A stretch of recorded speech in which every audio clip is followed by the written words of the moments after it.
as crianças vão tirando, nós vamos meditar brevemente sobre o que nós vimos agora à noite. Não vou me estender demasiadamente, porque a mensagem já foi anunciada pelos cânticos, pelas músicas que foram entoadas. Aquilo que precisava ser dito sobre essa noite já foi dito.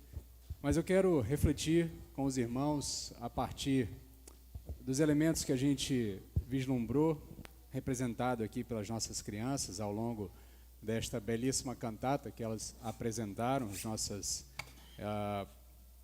mensageiras do Rei, também as demais crianças da igreja que se envolveram no desenvolvimento e na apresentação de tudo que foi feito nessa noite.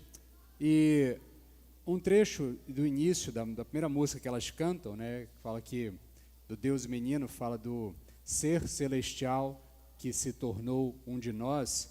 E a gente tem meditado nisso ao longo das últimas semanas, nesse preparatório para o Natal, que nós já temos feito já há algumas semanas, meditando nas profecias que foram ditas ao longo do Antigo Testamento, prenunciando a chegada de Nosso Senhor e anunciando esta realidade da transformação que Ele traria para nós. E hoje eu quero continuar meditando nessas profecias, uma profecia que nós lemos, inclusive, no texto, e vislumbrando a sua completude nos textos também do Novo Testamento. Então, quero convidar você a abrir Miqueias, capítulo 5, verso 2 e 4. Depois, você pode me acompanhar na leitura também de Lucas, capítulo 2. Eu vou ler do verso 1 ao verso 20. E depois, Mateus, capítulo 2, do 1 ao 12. Eu vou ler alguns versos aqui, porque eu quero contextualizar para você o cumprimento dessa profecia. Nós vamos ler primeiramente a profecia e depois leremos o cumprimento dela, os eventos que aconteceram, propriamente dito, no momento em que esta profecia que Miqueias trouxe para nós, há tanto tempo atrás, se concretizou naquele momento ali, na pequena cidade de Belém. O texto do profeta diz o seguinte: mas tu, Belém Efrata, embora sejas pequena entre os milhares de Judá, sairá de ti para mim aquele que reinará sobre Israel, cujas origens são desde os tempos antigos, desde os dias da eternidade. Portanto, tu os entregarás até que a parturiente dê a luz, então o restante de seus irmãos voltará aos israelitas. Ele permanecerá e cuidará do povo, na força do Senhor, na majestade do nome do Senhor, seu Deus, e eles permanecerão, porque agora ele será grande até os fins da terra. Pulemos então para Lucas, capítulo 2, do verso 1 ao verso 20. O texto do evangelista nos diz o seguinte: naqueles dias saiu um decreto da parte de César Augusto para que o mundo inteiro fosse recenseado. E aqui o mundo inteiro entenda todos os domínios de Roma, né? Aonde Roma dominava, esta ordem do imperador César Augusto deveria ser cumprida, e a região da Judéia estava sob domínio romano. Esse primeiro recenseamento foi feito quando Quirino era governador da Síria. Todos iam alistar-se, cada um em sua cidade, e José também foi da cidade de Nazaré, na Galiléia, à cidade de Davi, chamada Belém, na Judéia, porque era da linhagem da família de Davi, para alistar-se com Maria, que estava grávida e comprometida com ele. Enquanto estavam lá, chegou o tempo dela dar à luz, e ela teve seu filho primogênito, envolveu-o em panos e o colocou em uma manjedoura, pois não havia lugar para eles na hospedaria. Naquela mesma região havia pastores que estavam no campo à noite tomando conta do rebanho. E um anjo do Senhor apareceu diante deles, e a glória do Senhor os cercou de resplendor. E ficaram com muito medo. Mas o anjo lhes disse: não temais, porque vos trago novas de grande alegria para todo o povo. É que hoje, na cidade de Davi, vos nasceu o Salvador, que é Cristo o Senhor. E este será o sinal para vós: achareis o menino envolto em panos, deitado em uma manjedoura.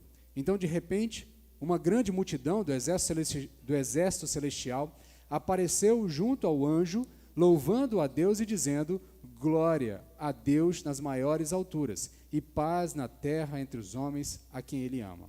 E logo que os anjos se retiraram, indo para os céus, os pastores disseram uns aos outros: vamos até Belém para ver isso que aconteceu e que o Senhor nos revelou. Foram então com toda a pressa e acharam Maria e José, e o menino deitado na manjedoura. E vendo-o, contaram a todos que lhe havia sido dito sobre o menino. E todos os que ouviam os pastores ficavam muito admirados. Maria, porém, guardava todas essas coisas, meditando sobre elas no coração. E os pastores voltaram glorificando e louvando a Deus por tudo que tinham visto e ouvido, como lhes fora falado. Depois, Mateus agora, capítulo 2, do verso 1 ao 12, depois de Jesus ter nascido em Belém da Judéia, no tempo do rei Herodes, vieram alguns magos do Oriente a Jerusalém, perguntando: onde está o rei dos judeus recém-nascido? Vimos a sua estrela no Oriente e viemos adorá-lo. Ao saber disso, o rei Herodes perturbou-se, e com ele toda Jerusalém. Depois de convocar todos os principais sacerdotes e os mestres do povo, perguntou-lhes onde deveria nascer o Cristo. E eles responderam: em Belém da Judéia, pois assim está escrito pelo profeta Miqueias: E tu, Belém, terra de Judá, de modo nenhum és a menor entre as principais da cidade de Judá, porque de ti sairá o guia que conduzirá o meu povo. Então Herodes chamou secretamente os magos e procurou saber deles com precisão quando a estrela havia aparecido. E enviou-os a Belém e disse-lhes: ide e perguntai cuidadosamente sobre o menino. Quando o achares, avisai-me, para que eu também vá adorá-lo. Depois de ouvirem o rei, partiram, e a estrela que tinham visto no Oriente foi adiante deles, até que parou sobre o lugar onde o menino estava. Ao verem a estrela, os magos ficaram extremamente alegres. Quando entraram na casa, viram o menino com Maria, sua mãe, e prostrando-se, o adoraram. Depois abriram seus tesouros, ofereceram-lhe presentes, ouro, incenso e mirra. Sendo avisados em sonho para não voltar a Herodes, regressaram para sua terra por outro caminho. Oremos. Senhor, abre o nosso entendimento, já preparastes o nosso coração com as músicas que foram cantadas, com a mensagem entoada através dos cânticos, das encenações também. Por isso pedimos agora que teu Santo Espírito atraia a nossa atenção para a tua palavra que será revelada, será anunciada a nós, será exposta, a fim de que possamos compreender aquilo que o Senhor deseja falar conosco nessa noite. Então prepara-nos, é o que te pedimos em nome de Jesus. Amém. Quero fazer breves comentários aqui com os irmãos sobre da ordinariedade à extraordinariedade, o caminho divino para se revelar a nós. Ao longo de toda essa encenação que nós vimos e dos textos que nós lemos, algumas coisas são comuns entre os textos, entre os eventos aqui narrados.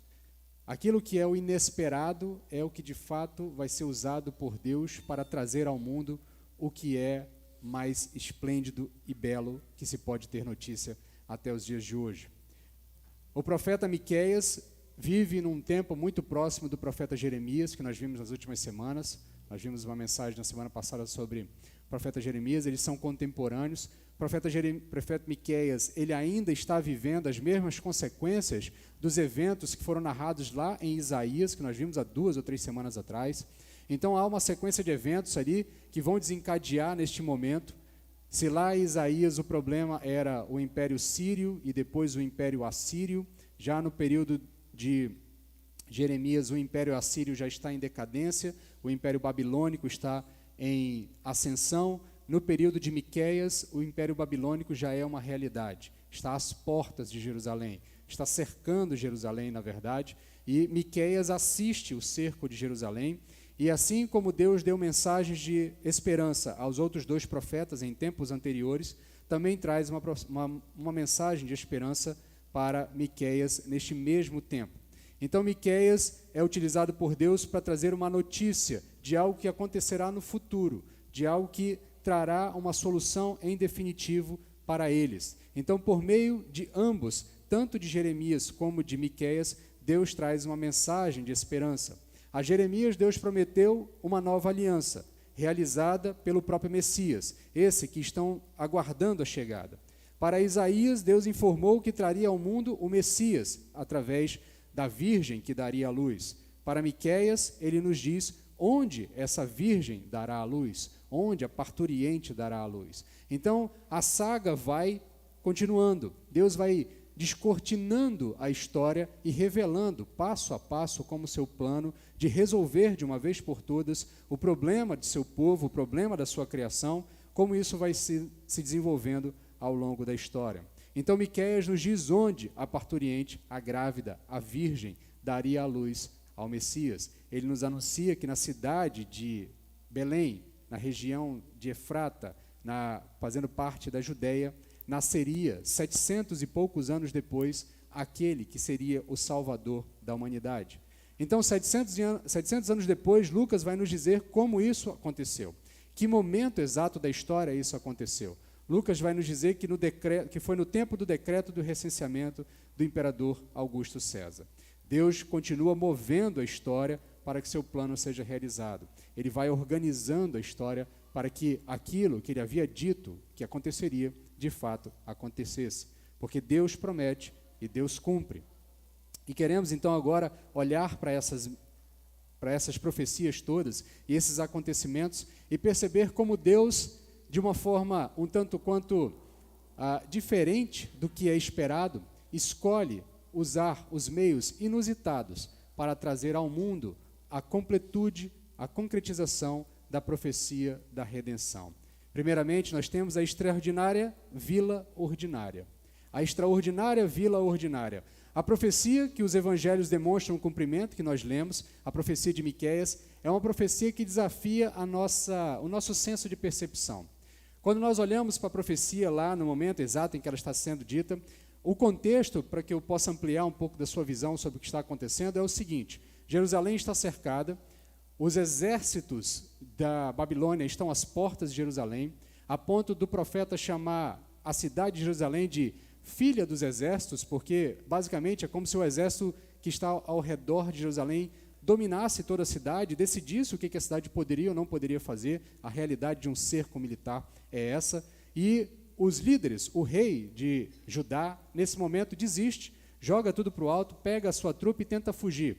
Mas nesse período que ele tenta fugir, ele é capturado pelos babilônios, ele então é humilhado pelos babilônios, ele é tirado, o seu olho é perfurado, e ele é levado como escravo para a Babilônia, e lá na Babilônia ele morre. Jerusalém está sem liderança, Jerusalém está sem rei, o trono está vazio. E nesse momento o povo, obviamente, entra em desespero, porque a expectativa é de que a solução venha de Jerusalém. A expectativa é que da capital venha algo que possa ser uma solução para aquele problema que o povo enfrenta. Mas o profeta se levanta e traz uma informação que é contrária às expectativas do povo. O profeta diz que lá de Belém e Efrata, a cidade que é a menor entre as milhares de Judá, dela é que sairá para Deus aquele que reinará sobre Israel, aquele que resolverá o problema definitivo de Israel. E de fato Belém é uma cidade, era uma aldeia na verdade, não dá nem para chamar de cidade. No tempo de Jesus ela já tinha características de cidade, mas no momento em que o profeta está falando isso, ainda é uma pequena aldeia. No tempo de Jesus ela continuou sendo muito pequena, sem grande importância. Ela não tinha nem sequer...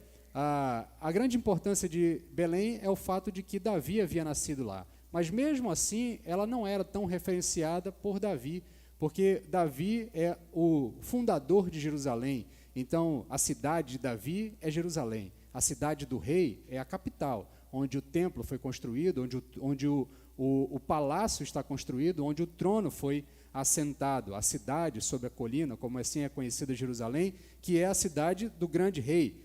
Embora o grande rei tenha nascido na pequena aldeia de Belém, Efrata.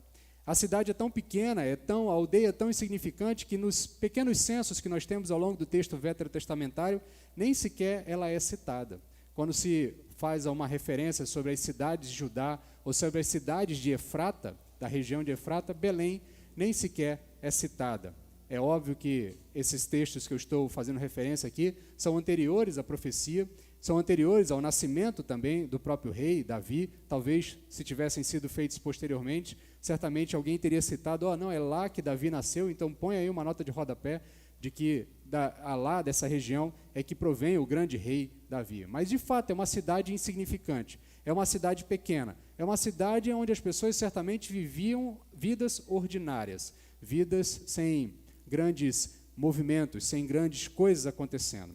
Era uma cidade realmente insignificante, mas nessa pequena vila, o infinito tocou o finito.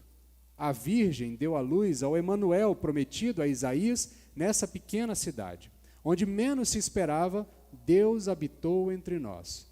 Onde menos se esperava, Deus estabeleceu a sua tenda em nosso meio, como foi prometido a tantos outros profetas antes deste momento especial.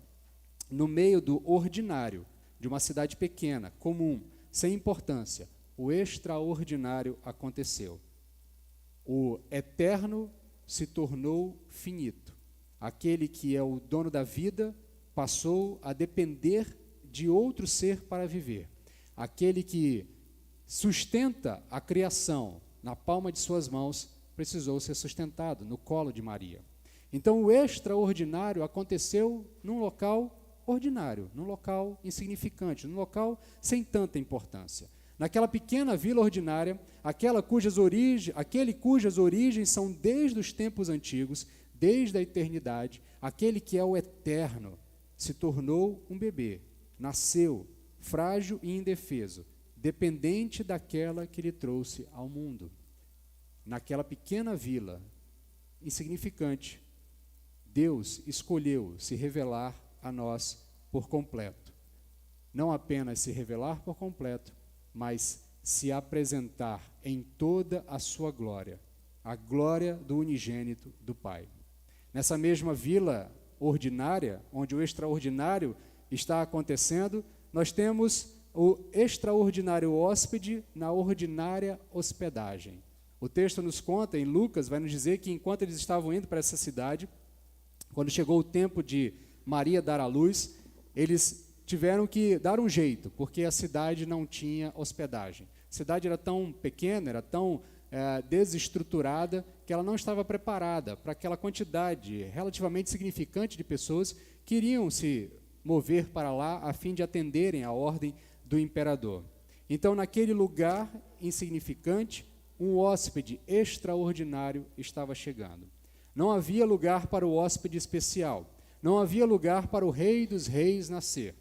Então, uma estrebaria, uma manjedoura, um arrumadinho. Na verdade, o local onde Jesus nasce está muito mais para uma espécie de garagem do que propriamente para um estábulo, como a gente está imaginando, como a gente costuma ver nos presépios. É muito provável que o que acontece é o seguinte: o José bate na porta da hospedaria, a hospedaria diz: olha, está lotado, não tem lugar. José apela, obviamente: olha, minha esposa está grávida, está prestes a dar à luz, eu preciso de um lugar para que essa criança possa minimamente se estruturar para nascer, que nós possamos aguardar a chegada dessa criança. O dono da estalagem diz: olha, tem um lugar onde a gente guarda os animais dos viajantes, se você quiser, dá para arrumar vocês lá.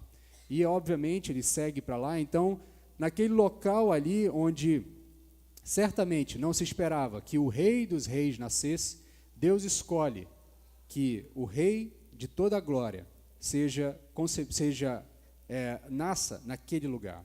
Então, uma estrebaria, uma manjedoura, um arrumadinho foi feito para que o Rei dos Reis nascesse. Essa vida era tão comum e sem expressão que não conseguiu comportar mais pessoas do que o costume.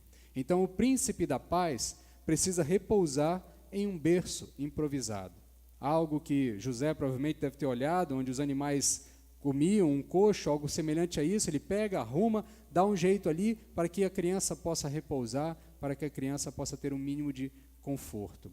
Ao mesmo tempo que a simplicidade do comum contrasta com a realeza daquele que descansa no berço de palha, novamente nós vemos Deus agindo contra o senso comum. Ao rei não foi dado berço de mogno ou lençóis de linho egípcio, mas panos simples, panos comuns, panos ordinários, envolveram o Senhor de toda a criação. Esse hóspede extraordinário recebe visitas ordinárias também. A extraordinária visita ordinária. É interessante como a profecia sugere que essa é a intenção real de Deus, nos trazer uma espécie de plot twist, uma virada de enredo. Todo mundo tem a expectativa de que o rei nasça na capital, que ele nasça na grande cidade. Mas o Senhor ele muda a nossa perspectiva e diz: não, o Rei dos Reis vai nascer na cidade mais insignificante, para que vocês percebam que eu atuo nas pequenas coisas, muito mais do que nas grandes coisas. Então, enquanto era de se esperar que o grande rei nascesse na grande capital, na cidade de Davi, Jerusalém, ele nasce na verdadeira cidade de Davi, Belém Efrata, onde de fato o rei Davi nasceu. Ele vai, enquanto se esperava que o Rei dos Reis fosse ovacionado pelas multidões que aguardavam aos pés do Palácio Real, e nós já vimos esse tipo de imagem em nossos tempos modernos mesmo, quando a família real britânica tem mais um dos seus herdeiros, a festa que o povo faz, vai à porta, vai esperar para que a criança seja apresentada para que as pessoas possam conhecer, ainda que ele de uma bancada, de uma sacada um tanto quanto distante das pessoas, ainda assim as pessoas estão lá. Então era de se esperar que o grande rei fosse ovacionado na capital por toda a população, aguardando a chegada daquele rei. Mas, ao invés de receber comitivas reais de outras nações, o Rei dos Reis recebe a comitiva de pastores, pastores ordinários, pastores comuns, ordinários pastores de uma ordinária vila campesina. Ordinários pastores que recebem a mais significante de todas as notícias de todos os tempos, e não apenas da última semana, mas de todas as semanas e todas as futuras semanas. O Rei dos Reis nasceu.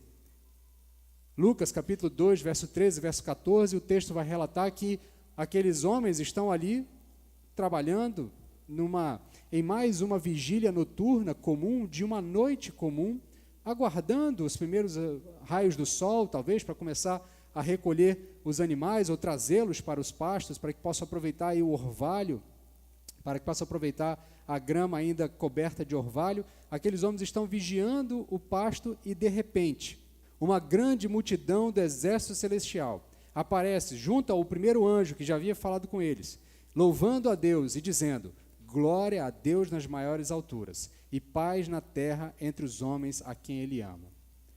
Ponha-se no lugar desses pequenos pastores, desses ordinários pastores, desses pastores comuns, olhando para os céus se rasgando, abrindo, e uma miríade de anjos descendo dos céus, cantando aquilo que as nossas crianças cantaram hoje. Glória a Deus nas alturas. Glória a Deus nas maiores alturas. Porque naquele momento, naquela pequena cidade, ali onde ninguém havia de imaginar, o Rei dos Reis está nascendo. Então imagine estar em mais uma noite comum, vigiando o pasto entre uma cochilada e outra, aguardando as primeiras luzes do dia, quando de repente os céus se rasgam e uma miríade de anjos começa a cantar. A extraordinariedade do coro celestial, das mais belas vozes e perfeitas vozes que um ser humano possa ouvir, aqueles pastores, simples pastores, pastores comuns, ordinários, foram privilegiados em ouvir e receber daqueles anjos a grande notícia: o Rei dos Reis nasceu. Então esse rei é visitado por pastores campestres, pastores simples. Aprove a Deus anunciar primeiro o nascimento do Rei Messias Salvador a completos anônimos, total e desconhecidos. Não sabemos absolutamente nada sobre esses homens. Sabemos apenas que eram pastores. Sabemos apenas que eles estavam no lugar certo, na hora certa, no momento em que o Rei dos Reis havia de nascer. De novo, Deus subverte as nossas expectativas. E por um lado, se é estranho para nós olharmos para pastores comuns e ordinários e ver que eles foram os primeiros a visitar o Rei dos Reis, também é estranho a ideia de que uma comitiva de nobres, de magos, de homens estudados, vindos do Oriente distante, saiam de suas casas suntuosas, porque pelo presente que eles trazem a Jesus Cristo, demonstra que muito provavelmente eram homens de posses ou de influência, ou pelo menos de reconhecimento. É muito estranho que esses homens saiam de sua casa, de sua região, e venham a uma pequena casa, em uma pequena vila, numa cidade totalmente desconhecida e sem importância nenhuma, para conhecer uma criança que está ali e que acabou de nascer. Ao que tudo indica, pelo texto de Mateus, Jesus já não estava mais naquela estrebaria, já não estava mais naquele local onde os animais são guardados, ele já provavelmente já estava numa casa. Alguns dias se passam depois do seu nascimento para a chegada dos magos. Os magos não chegam na exata noite do nascimento de Jesus, eles chegam algum tempo depois, mas o fato é que o texto vai dizer que quando eles adentram naquela pequena casa, eles se encontram com o Rei dos Reis, e nada mais é preciso ser dito. Eles reconhecem que aquela criança é a criança prometida, se ajoelham diante daquela criança e adoram aquela criança. Quando eles entram, eles viram o menino com Maria, sua mãe, e prostrando-se o adoraram. Depois abriram seus tesouros, ofereceram-lhe presentes, ouro, incenso e mirra. A gente olha para esses presentes e, costumeiramente, nós nos acostumamos a ver 3 unidades. Uma unidade de ouro, uma unidade de incenso e uma unidade de mirra. Contudo, o texto não diz isso. O texto diz que eles abrem os seus tesouros e ofertam 3 qualidades de tesouros. Nós não sabemos quanto foi que eles deram a Jesus, qual é a quantidade exata. Mas o fato é que, de novo, aquilo que não é esperado, que esses homens que são acostumados à realeza, tanto que ao chegarem em Jerusalém, eles são recebidos por nada mais, nada menos do que o rei de Judá, são recebidos por Herodes, pessoalmente recebidos por Herodes, a ponto de falarem diretamente com o rei e questionarem o rei. Onde está o rei dos judeus? Então esses homens não são homens comuns, são homens extraordinários, são homens que estão acostumados com a realeza. Mas, inclusive a eles, foi dado uma mudança de perspectiva. Eles esperavam encontrar o Rei dos Reis em Jerusalém, mas foram levados a encontrar o Rei dos Reis na cidade ordinária, na pequena vila, na vila de Belém. Visitantes extraordinários, com presentes extraordinários para uma criança aparentemente ordinária, mas que na verdade é a criança mais extraordinária de toda a história. Aquela que é não apenas uma criança nascida em circunstâncias diferentes, mas uma criança que é a própria encarnação do Deus vivo. Concluindo esses breves comentários sobre esses 3 textos, eu, olhando para eles, começo a perceber que nessa trama celestial, um paradoxo vai se revelando. O ordinário vai se tornando palco do extraordinário. Em Belém, essa vila singela, tem-se a história mais bela que o mundo já ouviu. O mistério extraordinário de como Deus se tornou um de nós, como Deus se fez carne, o imaterial, o espírito, aquilo que é eterno, sendo contido no temporal. Aquele que, para quem o tempo não é nada, ou melhor, aquele para quem o tempo se curva, porque ele é o Senhor do tempo, passa a ser aquele que precisa aguardar o tempo, aguardar os dias, aguardar 9 meses para nascer, aguardar alguns anos, alguns meses para começar a balbuciar as primeiras palavras, aguardar algum tempo para dar os primeiros passos, aguardar algum tempo para poder se portar em pé e caminhar e fazer as coisas por conta própria. Porque, ao contrário do que o folclore muitas vezes tenta nos trazer, Jesus não foi uma criança prodígio. Jesus foi uma criança comum. Ao que tudo indica, ele cresce e se desenvolve como uma criança comum, como as demais de seu tempo, aguardando o momento para que ele possa se revelar ao mundo. Então, nessa pequena cidade, essa história começa a ser desenrolada. Da simplicidade de Belém surgiu a majestade do Salvador. Em Belém, o berço modesto acolheu a eternidade. Numa manjedoura rústica repousou o Rei dos Reis, sem trombetas ou cortejos, sem pompas ou troféus. Na humildade de Efrata, o céu tocou a terra. No silêncio dos pastos não ressoou um coro palaciano, mas o extraordinário coro celestial. Então, na humildade daquela pequena vila, o céu toca a terra. Na insignificância de Belém, nós temos a vila silenciosa, onde ecoou o canto dos anjos, onde o canto da miríade de anjos foi ouvida.